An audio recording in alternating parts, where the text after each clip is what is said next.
hope everyone enjoyed watching the recent Book of Boba Fett TV series. I know I certainly did, and what you're looking at now is the amazing Boba Fett Lego Mega figure as designed by Alberto, also known as Albo.Lego on Instagram.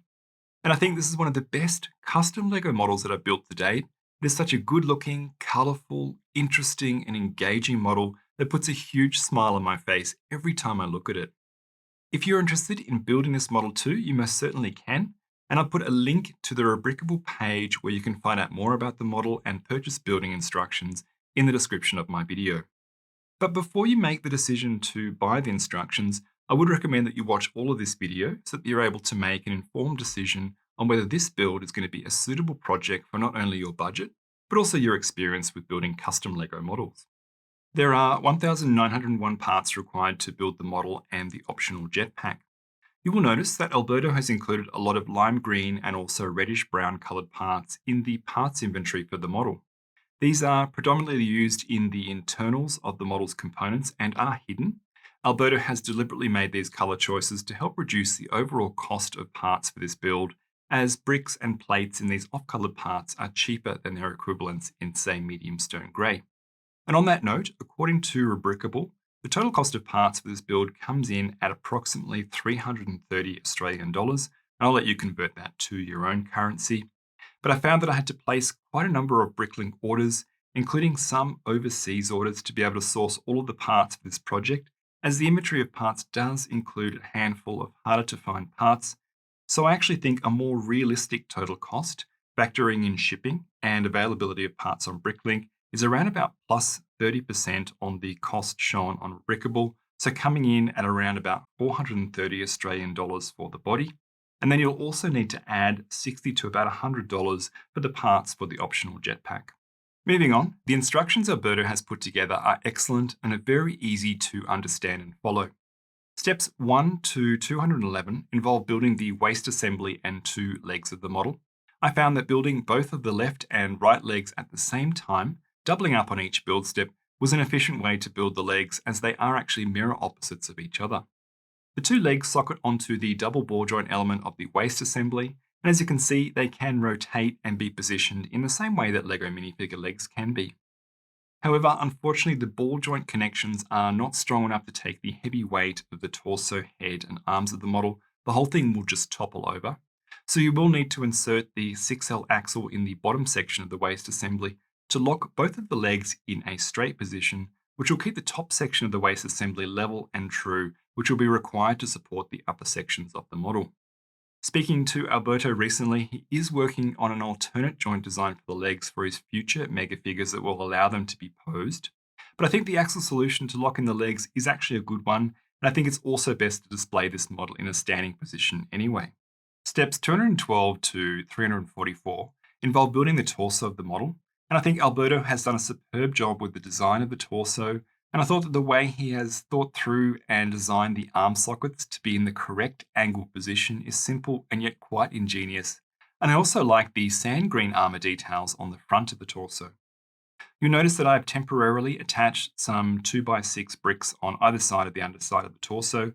I recommend that you do this also if you are building the model, as it will allow you to sit the torso flat on your working surface as you build it, else it seems to rest on the small parts that make up the belt detailing, and they tend to break off.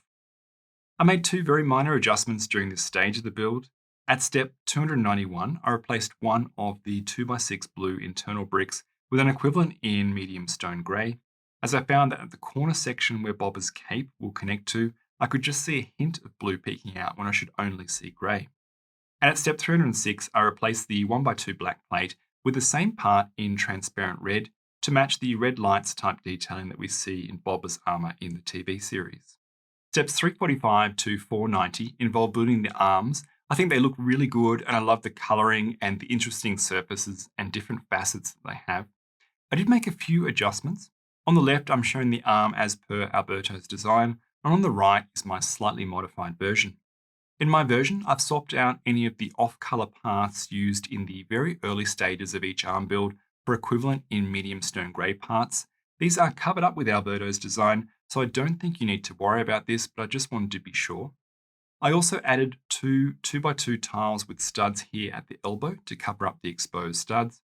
And I've added a 2x4 sand green plate with some sloped elements in an attempt to give the inside of the hand a more curved appearance. And after fiddling around with many different options to attach this assembly to the inside of the hand, there were no options that would allow me to fit the plate with it being 100% flush at the top and the bottom. It was always offset by about half a stud, so I've just used some simple blue tack to fix it in place instead. Moving on, steps 491 to 503 involve building the cape. I think this is a great addition to this model, and it shows off Alberto's design skills at representing details we see on the small scale Boba Fett minifigure in a much larger scale. I added several 1x4 tiles and additional elements to smooth out the front of the cape, and I also added several bricks and plates to fill out the back of the cape a little more. And finally, at step 491, I replaced the green 1x2 plate with double clip with the same part in black color. Next is construction of Boba Fett's jetpack with rocket launcher.